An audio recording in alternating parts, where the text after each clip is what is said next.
Olá, turma! O tema de estudo dessa semana é Revolução Francesa.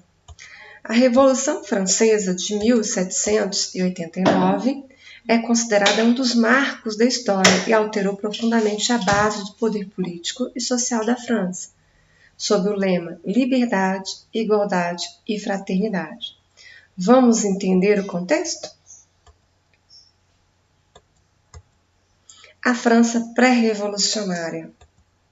Forma de governo, uma monarquia absolutista, né? O rei é que mandava.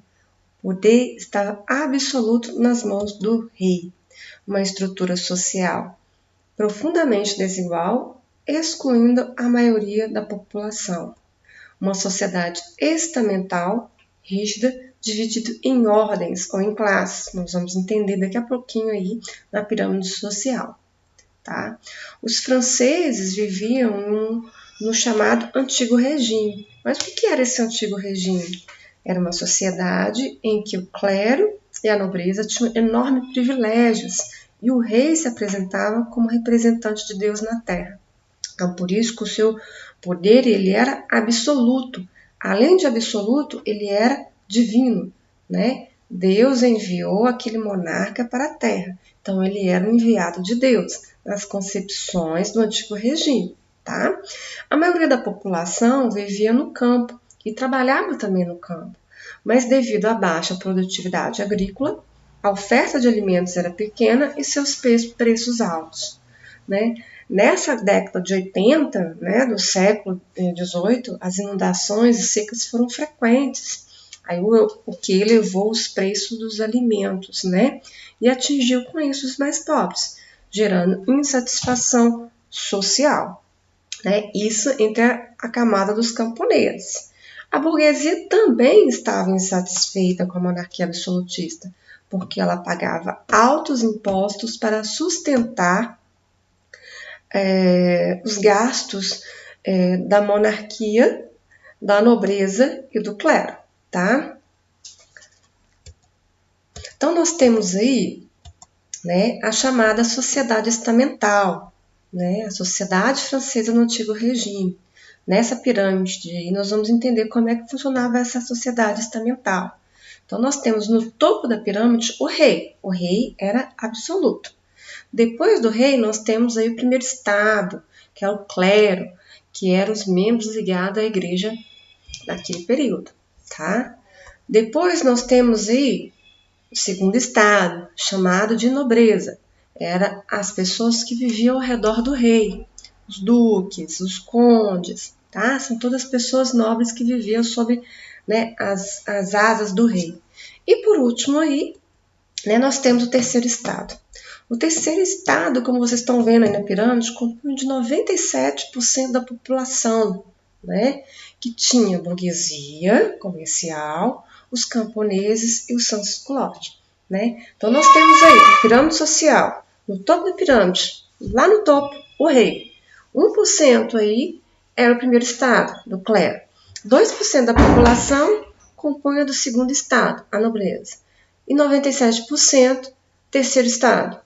Compõe a maior parte da população, burguesia, camponeses e os sans-culottes. E era esse terceiro estado aí é que pagava os impostos para sustentar aí o primeiro estado, o segundo estado e o rei. Mas quem era esse tal de sans-culottes? Nós já sabemos que a burguesia eram os comerciantes, né? E os camponeses eram aqueles que viviam nos campos. Mas e os sans-culottes? Quem eram os sans-culottes? Sans-culottes eram os artesãos, trabalhadores, né, e até pequenos proprietários de terras que viviam aos arredores de Paris, não viviam nos grandes centros, viviam nos arredores de Paris. E por que sans-culottes? Né? Porque esse nome, né? Recebeu esse nome porque não usava os elegantes calções que a nobreza vestia, mas uma calça de algodão grosseira, como vocês estão vendo aí na imagem aí abaixo, tá? Aí nós temos aqui, né, uma charge, né, um meme, como vocês mais gostam de dizer, né? Esse meme nós temos aí um senhorzinho carregando mais duas pessoas nas costas. né? E o senhorzinho diz assim: minhas costas não aguentam mais esse peso. O que quer dizer, né, essa charge? Né? Nós temos aí o senhorzinho, ele representa o terceiro estado. E nós temos ele carregando a nobreza e o clero, tá? Então, nós temos aí à direita e representantes da nobreza e à esquerda representantes do clero, todos nas costas aí do terceiro estado. Porque somente o terceiro estado trabalhava e pagava os impostos. E era para sustentar os luxos aí do primeiro estado e do segundo estado. Então, vocês podem observar que era uma sociedade totalmente desigual, né? O terceiro estado era a maioria, tinha que trabalhar, pagar, para poder pagar aí, o sustento aí do primeiro e do segundo estado. Ok? Vamos lá. Além dessas questões sociais, acima apontadas, a França passava por uma grave crise econômica. Tá? As finanças do Estado estavam prejudicadas desde o governo de Luís XV. Essa situação piorou com a derrota da Guerra dos 7 Anos contra a Inglaterra, né? Desde essa Guerra dos 7 Anos entre a França e a Inglaterra que existe essa rivalidade entre ingleses e franceses, ok?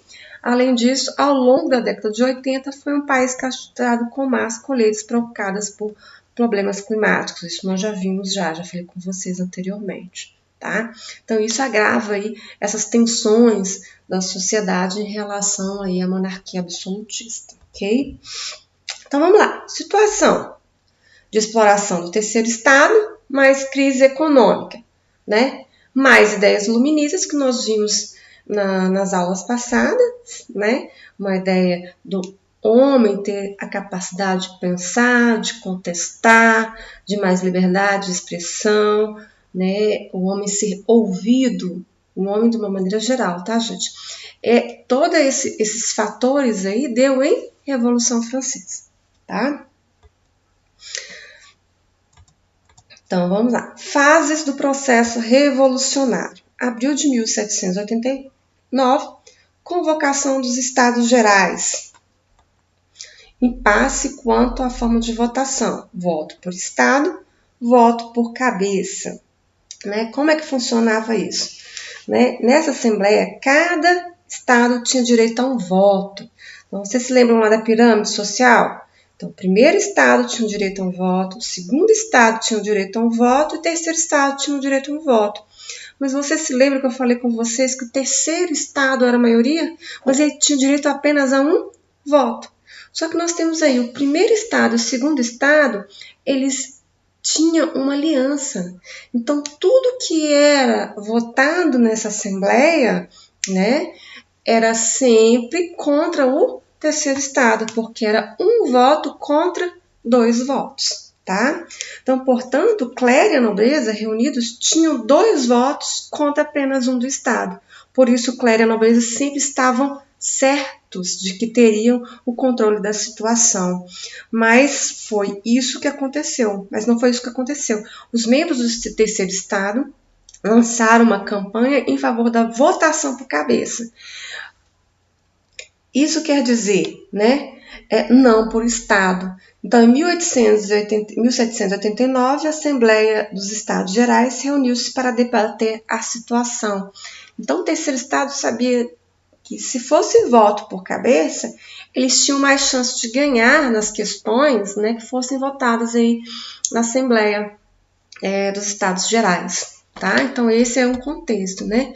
Não aceitando o voto por Estado, o terceiro estado retira-se da reunião e decide se reunir separadamente. Então, eles vão criar uma assembleia própria, só do terceiro estado. Apoiados por deputados, dissidentes da nobreza e do clero, o terceiro estado declara estar reunido em Assembleia Nacional. Né? Vamos ver o que eles decidiram aí nessa Assembleia Nacional. Nós temos aí a imagem aí do que foi essa Assembleia, né, dos Estados Gerais, né, onde houve essa discordância aí do voto por estados, né? E nós temos aí, né, diante desse conflito, entre os terceiros estados, a população vai se revoltar, né, na Assembleia Nacional Constituinte. Assim que se espalhou a notícia de que o rei mandaria reprimir a Assembleia do terceiro estado, populares da cidade de Paris saíram às ruas, saqueando depósitos de armas e alimentos. Com apoio de soldados do exército, invadiram aí a Bastilha, tá? Nós temos aí na imagem a Bastilha, né? A Bastilha era o símbolo do absolutismo, ok? Então esse aí é um marco aí da Revolução Francesa, a queda da Bastilha, ok? Assembleia Nacional Constituinte. Então vamos lá, o que eles decidiram nessa Assembleia, né? A Assembleia Constituinte foi a Assembleia do Terceiro Estado, né? Decretou a abolição dos privilégios feudais, aprovou a Constituição Civil do Clero, em que confiscava e nacionalizava os bens da Igreja Católica, e publicou a Declaração dos Direitos do Homem e do Cidadão. Tá? Então, logo após essa vitória contra a monarquia, elegeu-se aí uma convenção nacional, uma assembleia encarregada de elaborar uma nova Constituição. Os membros da convenção foram eleitos pelo voto universal masculino. Nós não temos aí a participação das mulheres aí nessa Constituição não, tá, gente? Né? E nem pelo direito do voto. As mulheres vão participar dessa revolta, né, contra a monarquia. Elas são participantes, mas na hora de garantir os direitos, os direitos são os direitos universais masculinos, tá? Dos homens, ok? Inclusive, nós temos aí a Declaração dos Direitos do Homem e do Cidadão. Quando fala do homem, é do homem mesmo, não é dos homens, no sentido de homem e mulher, não. Ok? Nós vamos ter algumas revoltas femininas, alguns movimentos femininos que vão aí declarar, né, direitos da mulher e da cidadã, tá? Inclusive, essas mulheres vão ser perseguidas, né? Elas fazem esse documento estendendo os direitos às mulheres, mas elas vão ser perseguidas, ok? Então, quando fala a Declaração dos Direitos do Homem e do Cidadão, é do homem. Infelizmente, a sociedade não foi tão igualitária como era um dos lemas aí da Revolução Francesa, ok? Então, a Convenção aboliu a monarquia e proclamou a República, tá? Compondo aí 750 deputados na Assembleia Constituinte, né? E aprovou aí a Constituição da França em 1791, tá? Nós temos aí a imagem do que foi aí a Declaração dos Direitos do Homem e do Cidadão, tá? Defendia o direito à liberdade, à propriedade e à igualdade de todos perante a lei, né? De todos? Será que são todos? Já falei para vocês, as mulheres estavam de fora. Será quem mais que ficou de fora? Nós vamos ver isso depois, tá bom? Então, nós temos aí, olha, a Constituição de 1791. A forma de governo passou a ser uma monarquia constitucional. Estabeleceu-se o voto censitário. Esse voto censitário, ele é o voto para aqueles que tinham uma renda mínima. Então, quer dizer, também não era todo homem também que poderia ter o direito do voto, não, né? Então, quer dizer, essa liberdade, essa igualdade foi para todos? Não foi para todos, né? As mulheres ficaram de fora e quem não tinha uma renda mínima também ficou de fora. E olha só, último item aí, manteve-se a escravidão nas colônias. Que liberdade é essa? Né? A liberdade não era para todos, né? Eles queriam a continuidade aí da escravidão nas suas colônias, ok? Então, vamos lá. Forças políticas da Convenção. Então, nós vamos ter, depois desse primeiro processo revolucionário, nós vamos ter 3 partidos políticos, tá? Nós vamos ter aqui os girondinos, representavam a alta burguesia, posições moderadas, garantia a riqueza econômica. Então, eles representavam a alta burguesia e defendiam posições moderadas, né, para garantir as suas riquezas econômicas. Depois nós temos os jacobinos, que representavam a pequena e média burguesia e o proletariado, os trabalhadores. Defendiam posições radicais em benefício dos oprimidos. E por último aí, planície ou pântano, representavam a burguesia financeira, não tinha posição política definida, né? Eles eram os chamados Maria vai com as outras, acompanhavam os vencedores, tá? União entre os girondinos e o grupo da planície, ok? Então era assim composta aí esses três partidos políticos aí na Assembleia, tá bom? Então vamos lá. Então nós temos aí a convenção, né, que teve esses três partidos políticos. Nós tivemos aí o fim da monarquia, estabeleceu a república, e acabou quem passou a dominar a política a partir desse momento vai ser os girondinos, né, que procuravam conter avanço das massas populares. E nós vamos ter também o julgamento e condenação de Luís XVI à guilhotina, que era o rei da época, né? Ele vai ser levado à guilhotina, tá? Então nós temos aqui a imagem aqui de Luís XVI sendo levado à guilhotina para ser decapitado, ok?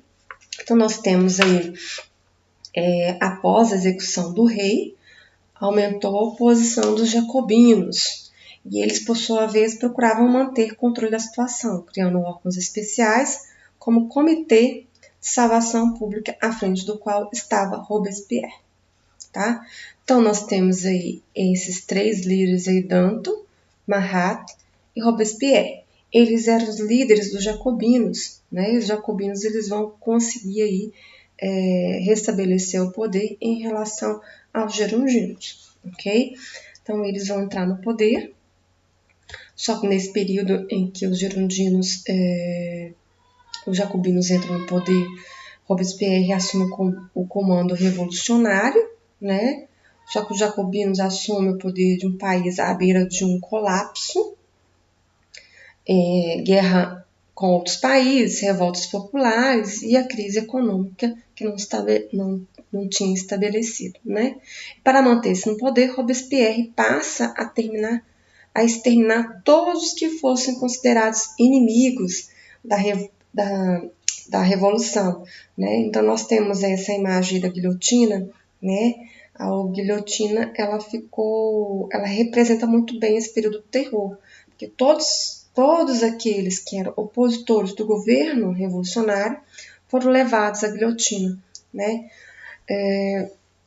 Então Robespierre passou então a ser pressionado pela população e, né, pôs em prática a redistribuição parcial da propriedade e leis de amparo social, né? No entanto, aí, a alta burguesia estava insatisfeita aí com essa posição de Robespierre, né? Todos que eram contra Robespierre eram levados para a guilhotina, era exterminado. Bom? Reação termidoriana. A burguesia, temendo o confisco de seus bens e querendo a liberdade dos negócios, inicia uma campanha aí contra Robespierre, né? Iniciou-se em 1794 e representou o retorno da alta burguesia no poder. Uma nova Constituição foi elaborada em 1795, foi mantida a República como forma de governo, o voto censitário foi restabelecido e o governo passou às mãos de um diretório. Tá? Aproveitando dessa situação, eles derrubaram o governo de Robespierre e ordenaram sua morte à guilhotina. Tá? Então nós temos aí a volta aí dos girondinos ao poder, ok?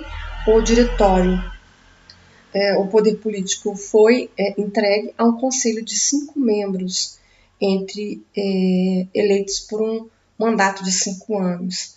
Né? Então aí o governo manteve-se graças a uma aliança com o exército francês, naquele momento muito prestigiado pelas suas sucessivas vitórias, contra a coligação de países europeus.